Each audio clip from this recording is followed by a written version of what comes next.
빌립보 4장 8절로 9절을 통해서 복받는 성도의 삶이라 하는 제목으로 말씀을 나누고자 합니다. 여러분, 복이라는 단어를 쓸 때 많은 사람들이 재물 이렇게 생각하기가 쉬워요. 거의 그래요. 여러분, 제가 말하는 복은 하나님의 은총을 복이라고 해요. 하나님이 나와 함께 하시는 것을 복이라고 그래요. 그리고 우리의 가정과 우리의 직장, 사업, 우리의 삶을 하나님이 책임져 줘요. 그게 복인 줄로 믿습니다. 이 하버드 대학 의과대학 정신과 로버트 웰딩어 교수가 있는데, 그 교수가 무엇이 사람들을 행복하고 건강하게 하는지 그걸 알아보기 위해서 75년 동안이나 남성 724명의 인생을 추적했어요. 그리고 연구를 했어요. 연구 결과가 어떻게 됐을까요? 진정한 행복은 부나 성공, 명예 혹은 열심히 노력하는 데 있지 않다는 거예요. 사람이 막 노력한다고 그게 행복이 아니라는 거예요. 바로 좋은 인간관계가 건강하고 행복하게 만든다는 그 결론을 얻었다고 하는 것입니다. 여러분, 평생 눈을 감는 날까지 서로가 좋은 인간관계를 맺고 사는, 즉 주변 인물이 좋은 분들이 많다면 그건 행복한 사람이에요. 우리는 때로 다른 사람의 감정을 함부로 다루고 우리 마음대로 하고 흠잡고 위협하고 또 비난하며 관계의 어려움에 빠지게 될 때가 있지 않습니까? 하지만 다른 사람을 배려하는 따뜻한 말 한마디와 다른 사람의 태도를 역지사지의 심정으로 원만한 대인관계를 유지할 수가 있습니다. 제가 지금 역지사지라는 단어를 썼습니다. 이게 무슨 뜻입니까? 남과 처지를 좀 바꾸어 생각하다, 또는 남의 입장에서 좀 생각을 한다, 그런 뜻으로 표현을 합니다. 맞습니다. 갈수록 삭막해지는 세상을 살다 보면 때로는 순수한 배려와 호의를 잊어버리기도 하고 스스로 손해보지 않으려고 더 강하게 움켜쥐기만 합니다. 하지만 내가 먼저 바꾸어 다른 사람들을 이해하고 배려를 한다면 성공적인 인간관계를 유지하는 열쇠가 될 것입니다. 우리 하나님의 백성들은 어느 장소, 어느 모임에든지 항상 상대를 먼저 배려하고 존중하고, 그래서 좋은 인간관계를 맺어서 그렇게 그 사람에 대해서 꾸준히 기도하고 좋은 때에 그들을 하나님께 인도하는 그런 믿음의 사명자가 되시기를 원합니다. 전능하신 하나님이 내 안에 계시면 불가능이 없잖아요.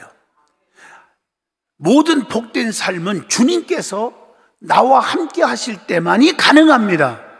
임마누엘 하실 때만이 가능합니다. 그러니까 여러분, 요한복음 15장 5절에 너희가 나를 떠나서는 아무것도 할 수 없느니라, 이렇게 말한 거예요. 하나님이 나와 함께하면 이건 시온의 대로가 열려버리는 거예요. 그래서 시편 1편에 보면 복 있는 사람은 악인의 길을 쫓지 아니하고 죄인의 길에 서지 않고 오만한 자리에 앉지 아니하고 오직 여호와의 율법을 주야로 묵상하는 자로다. 그렇게 살아가면 시냇가에 심은 나무가 시절을 쫓아 열매를 맺고 잎사구가 마르지 아니함 같으며 그 하는 행사마다 형통하리로다. 이렇게 시편 1편 1절로 3절까지 말씀하고 계십니다. 그러나 반대로 악인은 그렇지 아니하며 바람에 나는 겨와 같도다. 시편 1편 4절에 반대적으로 말씀한 것도 있습니다. 그렇기 때문에 성도는 하나님으로부터의 은총, 복받기 위해서는 성도의 삶이 너무 중요하다는 것입니다. 복받는 사람은 복받는 삶을 살아야 한다는 것이죠. 오늘 복받는 성도의 삶이라는 제목으로 저와 여러분이 은혜를 나누는 시간 되기를 바랍니다. 제일 먼저 성도는 해서는 안 될 일이 있고 꼭 힘써서 해야 할 일이 있다고 하는 것, 구분할 줄 알아야 합니다. 그러면 예수 믿는 사람으로서 해서는 안 될 일이 있다는 거예요. 뭡니까? 첫째, 믿지 않는 자들과 멍해를 같이 하지 말아라. 고린도후서 6장 14절에 말합니다. 또 서로 변론을 하지 말아라. 다투지 말아라. 네가 잘했니 내가 잘했니 하지 말라는 거예요. 디모데후서 2장 23절입니다. 그리고 주초를 금하라. 에베소 5장 18절 술 취하지 마라. 이건 방탕한 거다. 너는 성령의 충만함을 받아라. 이렇게 말씀했고, 또 악인의 형통을 부러워하지 말아야 한다 그랬어요. 여러분, 악인들도요 부자로 잘 살아요. 형통하는 사람도 있고 건강하게 살아요. 그걸 부러워하지 말으래요, 예수 믿는 사람들. 왜? 우리가 가지고 있는 것 두 가지 그들은 없어요. 첫째, 영생이 없어요. 우리는 영생이 있어요. 나를 믿는 자는 죽어도 살겠고 살아서 믿는 자는 영원히 천년 만년 억만년 영원히 산다는 거예요. 죽지 아니하리라. 그리고 특별 은총이 우리는 있고 그들은 없다는 거예요. 여러분, 죽게 되었을 때, 병들었을 때 우리는 금식하고 기도하고 부흥회를 통해서 치료를 받잖아요. 그런데 그들은요 그럴 기회가 없잖아요. 죽길 병에 걸리면 죽을 준비하면 돼요. 사업에 부도나서 끝났으면 그들은 감옥 갈 준비하든지 아니면은 도망갈 준비하든지 둘 중에 하나밖에 답이 없지만, 우리는 금식하고 전능하신 부자의 아버지께 간구하면 해결되더라 이 말입니다. 그래서 잠언서 24장 1절에 너는 악인의 형통함을 부러워하지 말며 그와 함께 있으려고 하지도 말라. 세상 사람들, 하나님을 믿지 않고 하나님을 욕하는 자들이 부자로 잘 산다고 그들과 시시껄거리면서 웃고 함께 교제한다면 그것은 하나님 앞에 죄를 짓는 거라는 말입니다. 그 다음에 돈을 사랑하지 말아라. 디모데전서 6장 9절로 10절, 돈을 사랑함이 일만하게 뿌리가 된다고 그렇게 말씀하고 계십니다. 그리고 헛된 요행을 바라지 말라는 거예요. 갈라디아서 6장 7절에요 사람은 심는 대로 거둔다고 했어요. 그리고 더러운 생활을 하지 말아야 한다고 데살로니가전서 4장 3절에 말씀했습니다. 자, 그러면 그리스도인으로서 힘써야 해야 할 일이 무엇입니까? 그러면 하지 말라고 하는 것도 있었지만, 첫째, 게으르지 말고 부지런하라고 로마서 12장 11절에 말씀합니다. 그리고 성숙을 위해서 꾸준히 노력하라.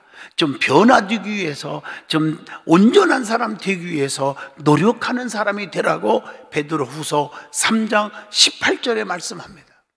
그리고 우리가 살아가면서 하나님의 뜻이 무엇인지를 좀 분별하고 살아야 한다. 로마서 12장 2절, 뭐가 하나님이 기뻐하고 하나님이 기뻐하지 않는 일이 무엇인지, 내가 해야 할 말이 있고 하지 말아야 할 일이 무엇인지를 영적으로 분별할 수 있어야 된다는 것입니다. 그리고 나 중심보다는 하나님 중심, 이웃 중심, 또 가난하고 약한 자 중심으로 살아가는 사람이 되라고 했어요. 로마서 14장 1절입니다. 그리고 소망 중에 늘 즐겁게 살아야 한다. 로마서 12장 12절. 그리고 자신을 이기기 위한 싸움을 하라는 거예요. 고린도전서 15장 31절입니다. 나 자신을 극복할 줄 알고 절제할 줄 알고, 그런 믿음이 중요한 거예요. 뿐만 아니라 오직 하나님의 영광을 위해서 삶을 살아가라 그랬습니다. 고린도전서 10장 31절, 너희가 먹든지 마시든지 무엇을 하든지 다 하나님의 영광을 위해서 하라. 더 중요한 것은 하나님과 늘 동행하는 삶을 살아야 한다. 에녹이라는 사람은요, 하나님과 동행하고 살았더니 죽지 않고 하늘로 올라가는 축복을 받아 의롭다함을 받은 줄로 믿습니다. 예? 여러분, 항상 우리는 이걸 아셔야 되는 거예요. 하나님과 동행하고 살자. 주 없이는 살 수 없지 않습니까? 우리의 삶의 목적이 하나님의 뜻과 같아야 하나님과 동행하는 삶을 살 수 있어요. 말로만 하나님과 함께 동행하고 삽니다 그러놓고 자기 혼자 다니면서 그게 동행이 아니잖아요. 예? 그래서 무엇을 하든지 무엇을 먹든지 다 하나님 영광을 위해서 하라. 고린도전서 10장 31절에 말씀한 거예요. 하나님과 동행하는 것이 무엇입니까? 말씀과 동행하는 삶을 사는 거예요. 그것이 동행의 삶인 줄로 믿습니다. 그리고 성령에 이끌리는 삶을 사는 것이 하나님과 동행하는 삶이라고 고린도전서 3장 16절, 내 뜻이 아닌 성령님의 뜻대로 살아라. 어떤 분들은 기도할 때 보면요, 아버지 해놓고 자기 욕심에 끌려서 내 자식이 이렇게 해주시고요, 우리 마누라는 이렇게 살게 해주시고, 그냥 우리 부모는 이렇게 되고요, 우리의 사업도 이렇게 움직여 주시고요, 그냥 쫙 얘기한 다음에 마지막에 이 모든 것이 하늘에 계신 우리 아버지의 뜻인 줄로 뺐습니다. 여러분, 그런데 목사가 볼 때는, 하나님 보실 때 딱 보면 그건 네 뜻이지 내 뜻이 전혀 아니다. 그 하나님과 동행하는 게 아닙니다. 내 뜻과 하나님의 뜻을 분별할 줄 알아야 돼요. 그리고 믿음으로 미래지향적인 삶을 사는 것이 하나님과 동행하는 거라고 히브리서 11장 1절로 2절을 통해서 말씀합니다. 자, 그러면 예수 믿는 사람들이 그리스도인의 삶에 있어서 배우고 듣고 본바를 행하는 삶을 살으라고 오늘 본문에 말씀했거든요. 배우고 듣고 본바를 행하는 삶을 살려면, 그 살게 되면 하나님으로부터 어떤 축복이 오는지 오늘 말씀에 분명히 말하고 있어요. 오늘 본문 9절을 보세요. 뭐라고 되어 있습니까? 너희는 내게 배우고 받고 듣고 본바를 행하라. 그리하면, 조건이죠, 평강의 하나님이 너희와 함께 계시리라. 약속이 있습니다. 평강의 하나님이 함께 하신다는 거예요. 여러분, 이 평강은요, 하나님이 주시는 최고의 축복이에요. 내가 주는 평안은 세상이 주는 것 같지 않다. 세상은 달면 삼키고 쓰면 뱉기 때문에 그 평안이 와도 금방 배신당하고 금방 사라지지만, 내가 주는 평안은 영원하다. 배에서 생수의 강이 흘러 넘치는 것처럼 영원하다, 그 말입니다. 평강의 하나님이 너희와 함께 해주신다. 그래서 이 평강은 형통을 가리켜요. 형통. 형통이 뭔지 아시죠? 여러분, 병들고 사업에 부도나고 자식이 잘 안 풀리고, 그런 평안이 올 리가 없잖아요. 이 평안은요, 형통인 줄로 믿습니다. 염려하지 말라는 거예요. 그래서 요한복음 14장 1절, 너희는 마음에 근심하지 말라, 하나님을 믿으니 또 나를 믿으라, 이렇게 말했고, 부활하신 주님이 제자들을 만나고 많은 사람을 만날 때마다 첫 번째 메시지가 뭡니까? 평안하뇨? 평안이 있을지어다, 여호와 샬롬, 이렇게 가르쳐 주고 선포한 줄로 믿습니다. 여러분, 아무리 억만금을 갖고 있어도 평안이 깨지면 그것은 행복이 아닙니다. 그러면 무엇을 배우고 무엇을 받고 무엇을 듣고 행하여야 한다는 말입니까? 오늘 9절의 말씀에 무엇을 얘기하는 것입니까? 올바르게 살으라는 거예요. 정결하게 살으라는 거, 참되게 살으라는 겁니다. 경건하게 살아야 된다는 거, 그리고 남을 사랑하고 살아야 한다는 것, 그리고 중요한 것은 칭찬하며 살아야 한다는 것. 오늘날 많은 사람들은 칭찬에 인색해요. 안 돼요. 그리고 거짓말하지 말고 진실하게 살아야 한다고 그랬어요. 사람들이 가장 많이 하는 거짓말 중에 대표적인 거 5가지 유형이 있다네요. 내가 오늘 별걸 다 가르치네요. 거짓말도 5가지 종류가 있대요. 첫째, 회피형 거짓말. 자신의 잘못을 회피하기 위해서 하는 거짓말. 높은 위치에 있는 사람들이 이런 거짓말을 많이 하죠. 또 두 번째로는 비난형 거짓말. 오로지 남을 괴롭히고 망하게 하려는 목적으로, 비난하기 위한 목적으로 거짓말을 하는 사람이 있어요. 아닌 것도 기라고 막 소문 퍼뜨리고, 그래서 힘들게 하고, 특히 이단들이 교회 안에 들어와가지고 담임 목사 그 유머를 퍼뜨려. 그래서 막 그런 거, 성도들이 목사 말을 믿지 않거든요. 성도들의 말을 믿고서는 그냥 교회가 시끄러워서 풍비박산된 교회도 있어요. 내 주변에 보면. 여러분, 정말 이런 비난, 이런 거짓말 없기를 축복합니다. 그 다음에 농담형 거짓말, 자신의 유익이나 남에게 해를 끼치려고 하는 것이 아니라, 그건 아니지만 정말로 장난삼아 하는 거짓말이에요. 그러나 그 유머 감각은 좋지만, 그러나 이것 때문에 의도치 않게 상처받는 사람이 있다는 걸 아셔야 됩니다. 네 번째, 아부형 거짓말. 남을 기쁘게 해주려고 하는 거짓말이죠. 단점도 장점으로 만들어주는 거짓말이지만 아부성이 너무 심하면 발전이 없다는 것. 다섯 번째, 위장형 거짓말. 다른 사람들에게 주목받기 위해서 하는 거짓말이 있잖아요. 요즘 사업가들 보세요. 매출이 1,000억밖에 안 올렸는데 1조 올렸다고 거짓말하면서 위장하는 사람들, 이거 오래 못 갑니다. 사랑하는 성도 여러분, 우리는 거짓말하지 않는 성도가 되시기를 축복합니다. 그 다음에 칭찬하기를 인색하지 말아라 그랬어요. 여러분, 칭찬의 달인들이 성공합니다. 그래서 칭찬은 10가지 계명이 있다네. 10계명만 있는 게 아니라 칭찬에 10가지 계명이 있대. 자, 첫째, 소유가 아닌 재능을 칭찬하라. 쉽게 말하면 넥타이가 참 멋있네요. 그것보다는 역시 패션 감각이 탁월하시네요. 이게 또 멋있지 않냐 이거죠. 두 번째로는 결과보다는 과정을 칭찬하라는 거예요. 야, 1등 했다면서 박수 이거보다는 그동안 1등 하기 위해서 얼마나 피눈물 나는 노력을 했겠는가. 멋있잖아요. 세 번째, 타고난 재능보다는 의지를 칭찬하라. 머리 하나는 타고났어 이거보다는 그 성실성을 누가 따라가겠는가요? 얼마나 멋있습니까? 네 번째, 나중보다는 즉시 칭찬하라. 참 지난번에 이런 식의 하지 말고 즉시 칭찬거리를 바로 놓치지 말고 하라는 겁니다. 큰 것보다 작은 것을 칭찬하라.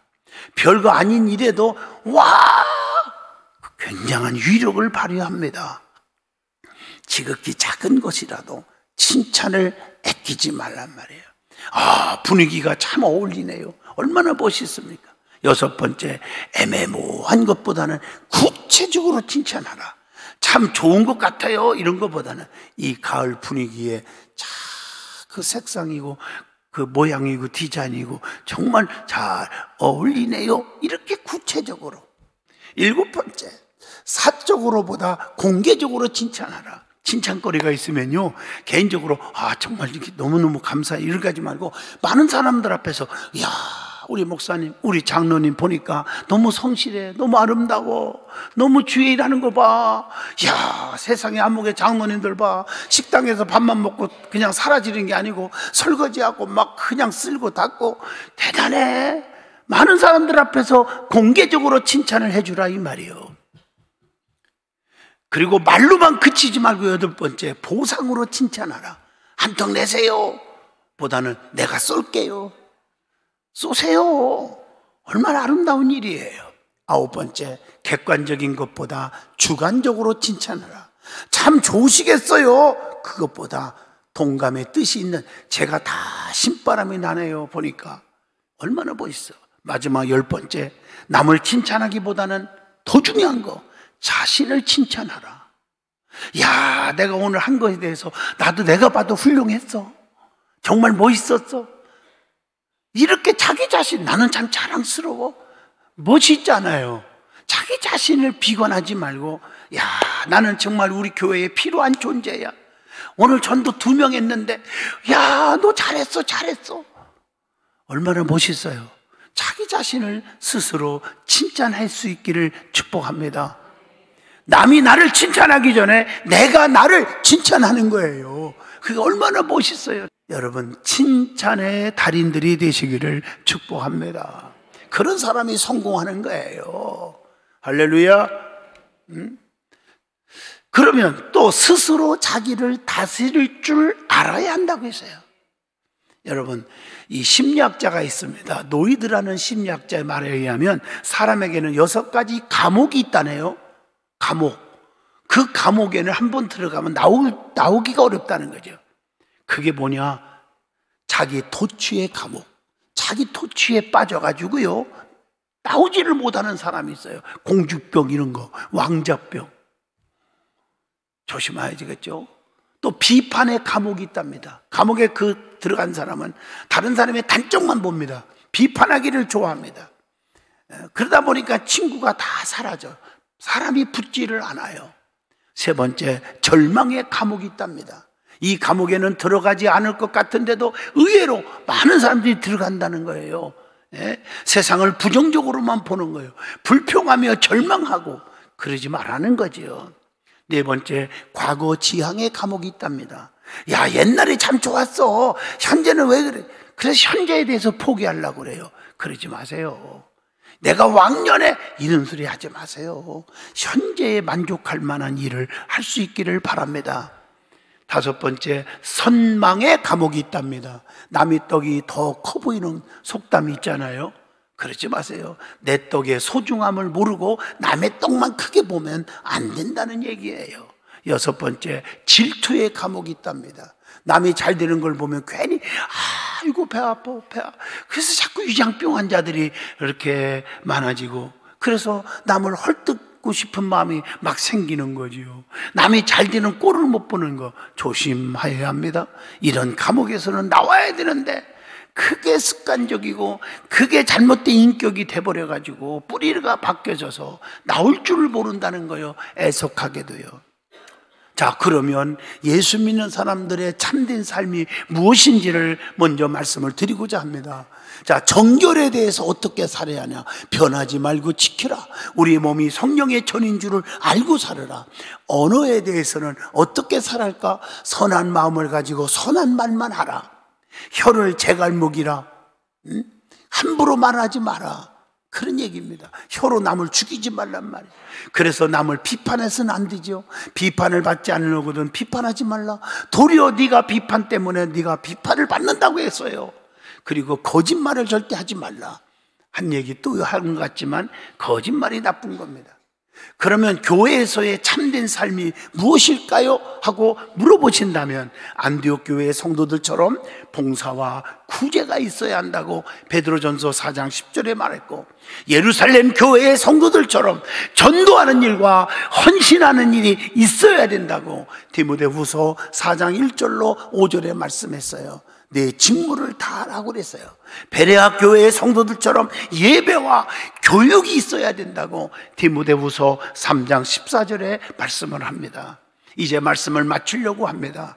말해야 할 때 말하지 않으면 비겁의 때가 낍니다. 나누어야 할 때 나누지 않으면 탐욕의 때가 낍니다. 놓아야 할 때 놓지 않으면 고통의 때가 끼고, 기뻐할 때 기뻐하지 않으면 슬픔의 때가 낀다는 겁니다. 즐거워할 때 즐거워하지 않으면 근심의 때가 낀대요. 사랑해야 할 때 사랑하지 않으면 당신 인생의 후회라고 하는 때가 낀다는 말이 있습니다. 우리는 인격적인 사람이 돼야 됩니다. 여러분, 유명한 테레사 수녀 얘기 한번 하고 마치려고 합니다. 빵집으로 가가지고 아이들이 좀 굶고 있어요. 그 아들이 너무 굶어요. 빵 좀 기부해 주시면 안 될까요? 이렇게 물었더니 빵집 주인이 화를 내면서 재수없어, 꺼져 모욕을 줍니다. 이 테레사 수녀는 한 번 더 사정합니다. 남는 빵이 있으면 좀 주시면 안 될까요? 애들이 배고파해요. 같이 갔던 봉사자들이 울컥하면서, 수녀님 굴욕스럽지 않습니까? 뭐 계속 구걸합니까? 그러자 테레사 수녀가 이렇게 말을 합니다. 나는 빵을 구하러 왔지 자존심을 구하러 온 것이 아니다. 사랑하는 성도 여러분, 자존심, 체면 이거 버리시고요, 하나님 앞에 솔직하고 하나님 앞에 진실하고 교회 앞에 진실하게 충성하는 믿음의 성도가 되시기를 축복합니다.